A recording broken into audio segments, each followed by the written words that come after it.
please subscribe to our channel. There's Something in the Barn is genuinely funny. It's a horror Christmas comedy that balances its ridiculous aspects and fun tone with plenty of gore and hilarity. Directed by Magnus Martens from a screenplay by Aleksander Kirkwood Brown, the film doesn't take itself too seriously. There's Something in the Barn revolves around an American family consisting of patriarch Bill, his wife Carol, and children Lucas and Nora. Bill grew up in America after his grandfather left Norway and arrived in the States seeking better opportunities. However, Bill had always dreamed of moving back with his family, and when an opportunity knocked on his door, he couldn't refuse it. Bill learned that he had inherited a beautiful estate in his hometown. This lit up his heart, and he immediately started making preparations to move back where his heart originally belonged, Norway, the happiest country in the world. Even though Bill, Carol, and Lucas couldn't be more delighted, Nora wasn't that thrilled to hear the news. She didn't like the idea that her parents had no problem leaving their old life behind and moving to the middle of nowhere. Just a few minutes after moving into their house, Lucas told everyone that there was something in the barn. However, he was told that they were in Norway, and the wood was just creaking because of the cold. Bill and Carol planned to refurbish the old barn into a hotel, like a sort of Airbnb for tourists to stay in. Lucas wasn't ready to put his finger on it and kept spying on the barn. During one of his stakeouts, he noticed a set of glowing eyes behind the half-opened barn door. Even when his parents were out in town making new friends and visiting places, Lucas kept snooping around the barn. One night, Lucas found an elf in the barn who had lived there for years with his brothers.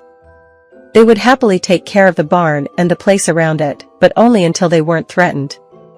In one instance, they helped Lucas clear the snow off their driveway in return for a couple of delicious cookies, but the truth was that these elves were volatile and would do anything to scare away intruders. These elves were very traditional and old-fashioned and thus hated any changes to the barn. At the beginning of There's Something in the Barn, we noticed a man trying to set the same barn on fire, but he was killed by the same group of elves. This man was Bill's uncle, Eric, whom he had inherited the estate from. As established earlier, the elves hated changes to their home, i.e., the barn, and when Bill decided to throw a Christmas party in it, it angered them further. Also, since it was Christmas, Bill littered the backyard with decorations and Christmas lights, which also didn't sit well with the barn elves. Thus, in anger, the elves destroyed all of the decorations, broke the Christmas gnomes, and everything else. Lucas tried telling them that it was the elves' doing, whom they had angered by making changes to the barn. However, Bill and Carol figured Lucas was just talking nonsense and some mischievous kids or a moose were behind the vandalism of their property. The elves, at one point, tried to kill Bill by pushing his ladder away while he was hanging lights in the barn. While everyone was enjoying the party, sipping drinks and cookies, Lucas was sitting alone, fearing what the elves would be doing next. He was told by someone that if he put a bowl of porridge out on Christmas Eve, the barn elves wouldn't do them any harm. This was an ancient ritual to maintain peace between humans and elves. Lucas was told that as long as the elves got their porridge, they would stay happy.